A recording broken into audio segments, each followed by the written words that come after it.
And I want to start off with our amazing president, right? What an amazing job he's done, right? Aren't we so happy?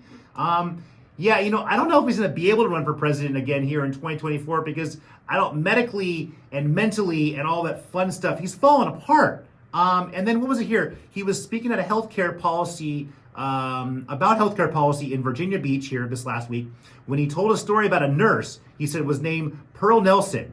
And he said, quote unquote, she'd come in and do things I don't think you learn in nursing school.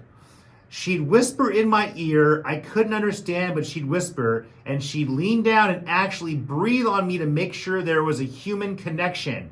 And I'm like, was your wife around when you're telling this story, Joe? Because it seems like it's a little kind of creepy there. But supposedly he's told this story about this nurse before. But again, why is our president talking about some creepy stories from his past about nurses doing things they shouldn't be doing? I mean, I know you've been in the government for years, and I guess you guys get special treatment by nurses and stuff, not like us normal folk whose insurance barely pays for our hospital visit in the first place.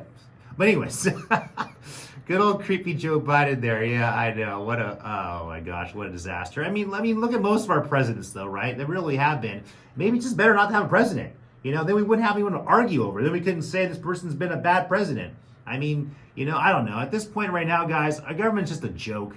The fact that we're still allowing them to exist, to me, is just like, I don't know. It's mind-boggling. When are we going to grow up and realize that we don't need to have a bunch of corrupt politicians who don't represent us? If the majority of Americans agree that our representatives don't represent our best interests, then why do we have them?